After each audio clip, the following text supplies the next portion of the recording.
pessoal, como é bom estarmos aqui para conversarmos um pouco sobre um assunto que particularmente eu amo bastante, que se trata dos nossos leucócitos. É um assunto muito pertinente para quem faz parte da área laboratorial, uma vez que é fundamental tanto para a parte hematológica como para a parte imunológica. Gente, não tem como você não amar essas células que particularmente são responsáveis pelas nossas defesas. Eu costumo dizer que são nossos soldadinhos de defesa. Sem eles nós não sobreviveremos. Então, hoje iremos estudar sobre leucócitos. Dividiremos em duas partes. Uma primeira parte, no qual faremos uma abordagem geral e específica, e uma segunda parte, tratando de uma parte mais específica de determinados tipos de leucócitos. Quando a gente fala leucócitos ou qualquer outra palavra as quais vocês forem estudar, é importante vocês saberem a origem dessa palavra, porque a partir de então vocês entenderão todo o contexto. Por exemplo, leuco significa branco, cito de células, origem grega. Então, são células brancas, né? Que são classificadas como nucleadas, pois contém núcleo. E o grande cara conseguiu identificar pela primeira vez em 1770 e 1775 foi o William Anderson. Daí então ele passou a ser considerado por grande parte dos autores de hematologia o pai da hematologista, ou seja, um cara que é cirurgião, anatomista, inglês, é considerado o pai da hematologia. Todos os leucócitos têm sua origem na medula óssea, todos. Nós veremos no decorrer do nosso conteúdo que algumas células têm uma particularidade, ou seja, tem um desenvolvimento de amadurecimento em determinadas regiões, principalmente nos órgãos linfóides. No entanto, sua origem, sua primícia se trata na medula óssea. São transportados pelo sangue, isso é uma característica fundamental. Estão presentes na linfa, nos órgãos linfóides e em vários tecidos conjuntivos. A classificação dos leucócitos. Antigamente existia não existia um contexto para a classificação dos leucócitos quando se falava em granulócitos e agranulócitos, pois no contexto geral se falava que granulócitos, aqueles que produzem grânulos, que dentro do seu interior apresenta grânulos, e agranulócitos, os que não continham grânulos. No entanto, a gente vai ver que existe essa classificação, mas que muitos dos agranulócitos em determinadas situações produzem grânulos. Então, esse negócio de você chegar e dizer que não existe linfócitos ou monócitos com grânulos, isso a gente tem que abolir das nossas vidas, tá? A classificação que nós seguiremos, que a maioria dos autores segue, são classificados como polimorfonucleares, de acordo com a quantidade de lóbulos existentes no núcleo, são os neutrófilos, eosinófilos e basófilos, e o monomorfonucleares, linfócitos e monócitos, aqueles que contêm apenas um núcleo. Também tem essa classificação a qual eu mencionei, né, de granulócitos e agranulócitos, a qual eu particularmente não a considero como uma classificação que deve ser seguida rigorosamente, mas sim essa primeira, de polimorfonucleares e monomorfonucleares, porque aí sim a gente vê que essa particularidade se faz presente nessas células. É importante ressaltar, gente, que linfócitos podem ter grânulos raros. E monócitos, os grânulos normalmente não são nem perceptíveis. E em determinadas situações eles podem ser mais visíveis, principalmente no processo de fagocitação intensa, tanto os vacúolos como os grânulos. Fazem parte do sistema imunológico, como eu falei inicialmente, né, são nossos soldadinhos de defesa. Sem eles não estaríamos aqui. Principal função: Combater, uma vez que fazem parte do sistema imunológico, combater e eliminar micro-organismos e estruturas químicas estranhas do organismo, patógenos ou não patógenos. É estranho? Então, a função dos leucócitos é combater, tá? Mesmo que não esteja causando doença. Se for estranho, ele vai combater. Tá? E como é que esse combate se dá, né? Como é que essas células conseguem fazer essa dinâmica? Através de deslocamentos de movimentos ameboides, através de responder a estímulos químicos liberados pelas células danificadas ou por outros leucócitos. A gente vai ver que isso realmente acontece, né? Outros leucócitos liberam estímulos e aí chama uma outra equipe, umas outras células ali capazes de ajudar. São capazes de localizar tecidos danificados ou infectados por micro-organismos. Isso aqui é uma função pertinente aos leucócitos fundamentais, né? Que eles chegam lá no tecido, eles identificam, seja o tecido danificado ou infectado por micro-organismo. Tamanhos, formas e números são variáveis de acordo com o tipo celular. Na maioria das vezes age como se fosse um organismo vivo e independente. Ele é bem capaz de agir dessa forma. Capacidade de se mover, né, que a gente viu através de movimentos ameboides, de fagocitar micro-organismos e resíduos por conta própria. Quer dizer, são células fundamentais, gente, fundamentais para as nossas defesas, para a atuação do nosso sistema imunológico. Então, agora trataremos dos polimorfos nucleares, especificamente dos neutrófilos. É importante vocês entenderem que cada um desses elementos, de cada um dessas células, tem suas atribuições e são fundamentais. Por exemplo, no adulto, em condições normais, você pode encontrar até 70% das células, com base em 100%, é lógico, de neutrófilos.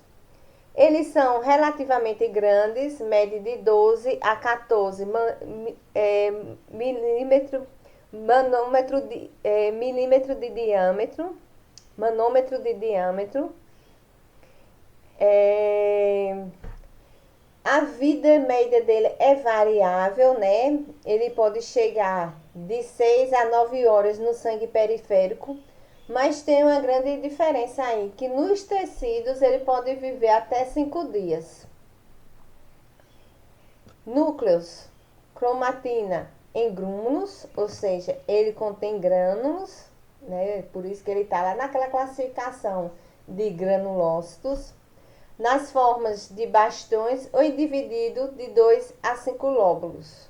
A gente vai ver que em determinadas patologias essa divisão pode ser até uma quantidade bem acentuada, não só 5 lóbulos, mas mais de 6 lóbulos.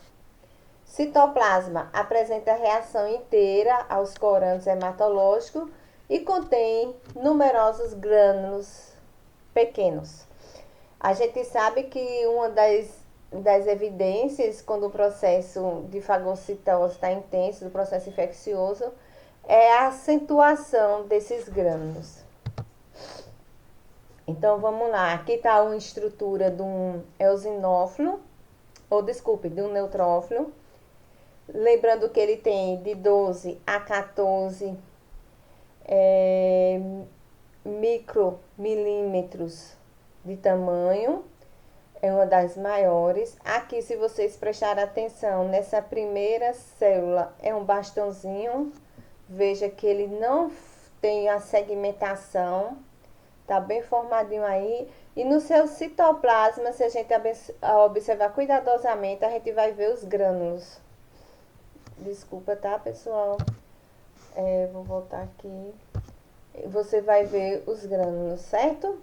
O mesmo acontece com o neutrófilo segmentado.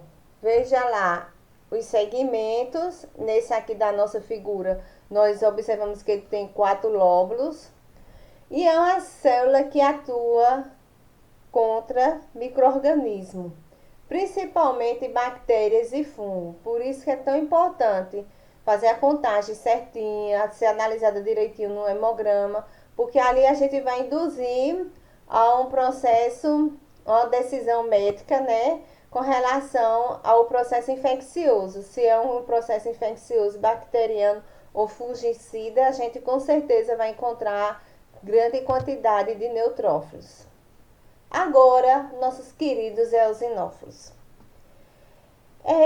O eosinófilo, se a gente levar em consideração o tamanho, a gente vai ver que eles podem ser um pouquinho maior do que o neutrófilo, porque lá ele estava de 12 a 14, aqui ele vai de 12 a 17 micromilímetros, né? E tem uma vida média de 4 a 8 horas. Já no sangue periférico, né? Ele tem essa quantidade de horas, ou seja, de 4, me perdoe, de 4 a 8 horas. E 12 dias no tecido. A gente viu que os neutrófilos só tinham 5 dias, né? Os eosinófilos têm uma sobrevida maior nos tecidos, na pele, nas glândulas e no útero, gente. No útero a gente encontra também eosinófilo. E ele pode passar até 12 dias após o seu processo de formação. No tecido brônquico, ele pode chegar até 14 dias de vida.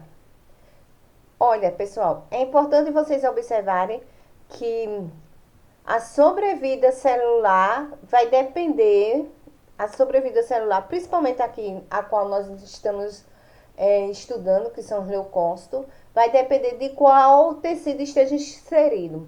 Pois a gente está vendo aqui que no tecido brônquico, os eosinófilos podem chegar até 14 dias de vida. Já no útero, na pele e demais tecidos, ele pode chegar a 12 dias. Após o período de vida, são fagocitados pelos macrófagos. A gente também vai falar um pouquinho lá na frente sobre os macrófagos.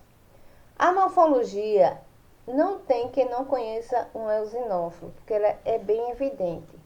É nuclear, né? Pois sabemos que ele está na classificação dos polimorfos nucleares, geralmente bilobulada, mas você pode encontrar 3 lóbulos também. Granulações alaranjadas e grosseiras. São essas granulações alaranjadas e grosseiras que são bem evidentes no eosinófilo. Então, com a boa coloração, como vocês viram, que é fundamental quando nós estudamos esfregaço sanguíneo, não tem como você não reconhecer essa célula. Principal função do eosinófilo: modular respostas inflamatórias nas reações alérgicas, asma e eczemas e doenças parasitárias. Estão vendo aqui a imagem que o lóbulo dele, no caso específico desse, ele é bilobulado, mas a gente vê que são granulações bem alaranjadas e grosseiras. Chama logo a visão, chama logo a atenção dos seus olhos, né? Quando é que eles estão baixos? A eosinopenia a gente encontra nos processos infecciosos agudos e na utilização de glicocorticoide. Também, gente, a gente encontra a eosinopenia, a gente encontra a ausência de eosinófilos em processos de aplasia medular e também quando se tem um estresse bem acentuado. E às vezes é até comum você encontrar crianças super estressadas com 0 de eosinófilo. Então isso aí também chama a atenção de quem estiver analisando a lâmina, o microscopista. É importante na hora do laudo fazer essa menção. Basófilo. Então nós falamos do que existe eosinófilos, né? Só dando uma recapitulada. Vimos que os eosinófilos, ele é um pouquinho maior, pode ser um pouquinho maior do que o neutrófilo. Vimos também que o tempo de vida dele é variável de acordo com o tecido. E vimos que ele se trata de um polimorfo nuclear. O mesmo ocorreu com o neutrófilo. E agora nós estudaremos o terceiro elemento, que são os basófilos, tá? Também, seu diâmetro, seu tamanho, vai de 10 a 15 micromilímetros. O núcleo, em condições normais, não apresenta mais do que 2 lóbulos. É encoberto, gente, por granulações grosseiras, densas e escuras. Chama também logo sua atenção quando você visualiza um basófilo. E tem função principal, participar dos processos alérgenos, produzindo histamina e heparina. Você vê que todos eles estão ali diretamente ligados à nossa defesa. Quando é que a gente encontra o aumento? Veja aqui a foto dele, a ilustração como está bem fidedigna. Grânulos, né? Grânulos escuros, bem grosseiro. Você praticamente não visualiza o interior do núcleo. Isso é muito comum acontecer nos basófilos. Então, quando é que aumenta? Como é que você tem uma basofilia? Quando você está com a colite ulcerativa. Na sinusite crônica também a gente pode encontrar uma basofilia. Na nefrose, na anemia hemolítica, na doença de Hodgkin, na pós-espectomia, na leucemia mieloide crônica, na mielofibrose e na policitemia vera. Lembrando que não é um achado comum. Então, quando a gente encontra basofilia, a gente deve investigar o que de fato aquele paciente está apresentando naquele momento, tá? Quando a gente faz na pós-esplenectomia, na retirada do baço, então também aumenta, porque a gente vai ver que vai ver que uma das funções do baço é justamente fazer esse processo de aspirador, né? Eliminar as células envelhecidas. O basófilo, quando é que ele está ausente? É muito comum. Na maioria dos casos, você encontra 0 de basófilo, exceto devido à mudança e o avanço da automatização, que a gente conta mais de 1.000 células, né? Tem aparelho que chega a contar até 3.000 células. Essas células estão mais em evidência, mas era muito frequente você não encontrar nenhum basófilo, e isso é teoricamente normal. Mas há algumas patologias que essa ausência é uma particularidade, que é no caso dos processos infecciosos agudos, na gestação, período de estresse. Lembra que eu falei que no estresse também você pode encontrar a ausência de eosinófilo, né? Principalmente em criança, e a síndrome de Cushing, que é um distúrbio endocrinológico. Tá, pessoal? Veja como é importante vocês saberem essas diferenciações. Nós vimos que os leucócitos, né? Nós temos células de defesa, são nossas células brancas, que participa ativamente do sistema imunológico. Nós vimos seu processo de classificação. Entendemos também que em 1770 a 1777, o Wilson foi o pai que introduziu essas células, que identificou, por isso é considerado pela maioria dos autores como sendo o pai da hematologia, mas que sua classificação fundamental como polimorfonucleares, agranulócitos e granulócitos, também nós entendemos, e nós vimos que aqueles polimorfonucleares neutrófilos, eosinófilos e basófilos se diferenciam de acordo com a sua morfologia, de acordo com o seu tamanho, né, de acordo com sua função e de acordo com o período de vida também. Então, pessoal, muito obrigado. Espero que vocês tenham entendido. Em caso de dúvidas, podem me consultar, que eu estou disponível, ok? Um grande abraço, fique com Deus, se cuide.